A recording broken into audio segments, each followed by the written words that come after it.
Right then, Leighton. So if we look at the left-hand one now as being your before, okay? This was your practice movement, I guess. I wouldn't really call it a swing. This is your practice swing there. Just a bit of a whoop and just stop, okay? There's not really much movement there, okay? Now, in terms of the setup, ball positions, okay, but maybe a little bit further forward than you want. But this foot here now is kind of dragged back a little bit. You kind of closed off your front hip there. You can't really get out your own way. You've got no space and no freedom, okay? So this left foot here now basically needs to go back a little bit. Opens out a little bit, okay?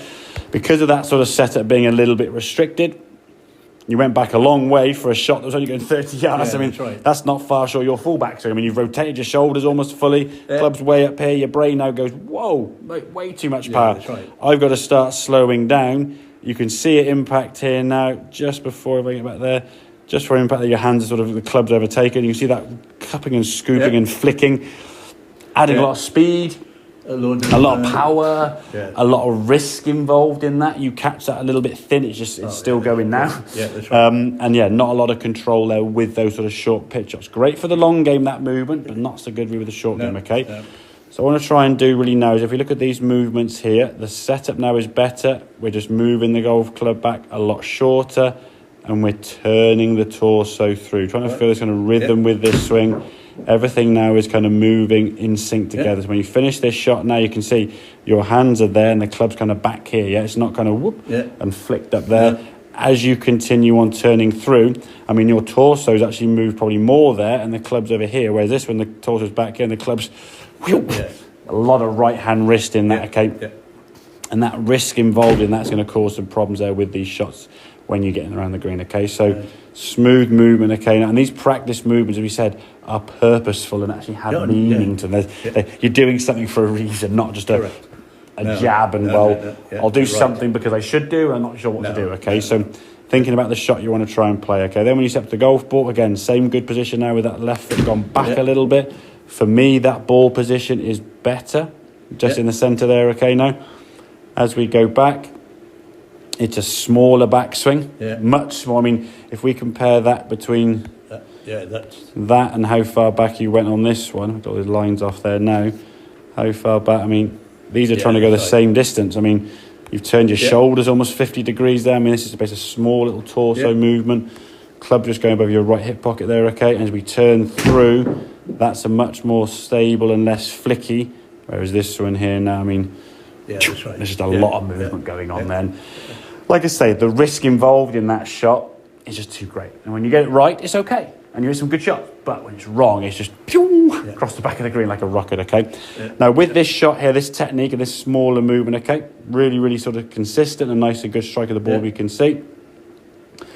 This is the technique now for sort of every shot, 50, 60, 40, 30, 20 yards and in probably, okay?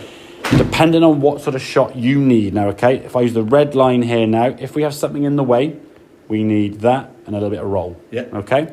If there's maybe a little bit of a mound or a slight little whatever, maybe a little bit less thing and a bit more roll, okay?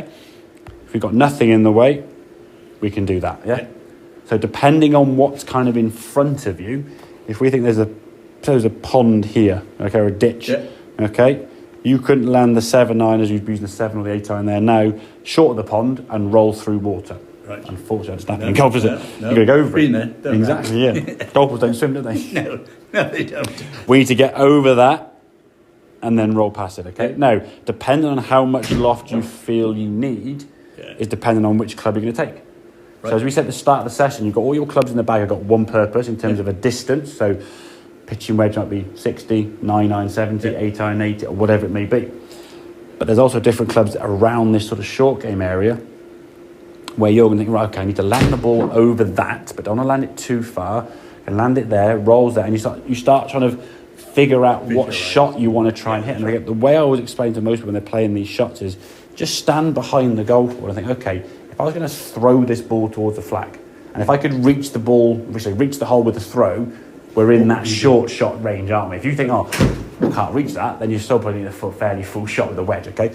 If we're sort of 20, 30 yards and you think I could do this with it, okay? Would you want to throw it up in the air to get over an object, whether it be a bunker, a pond, a tree, or whatever? Or if you saw a nice clear runner, you'd probably sort of go like a bowling action. Your Yeah. weight would go forward and you'd roll the ball the majority of the way.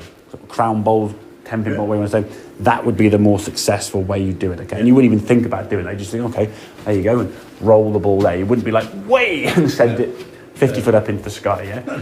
If there's something in the way, you've got to. But always try and think the less lofted a club you can take, the less errors there's going to be. So 7-iron, even a 6-iron, Yeah. Sensible. if you thin it, it's back of the green. Yeah. If you hit a pitching wedge or a sand iron and you thin it in the middle of the ball, it's still going tomorrow. Yeah. And probably a lost ball or whatever it may be. So, okie dokie. Yeah. Make sense? Yeah. Good stuff. Very good, Liam. Well done.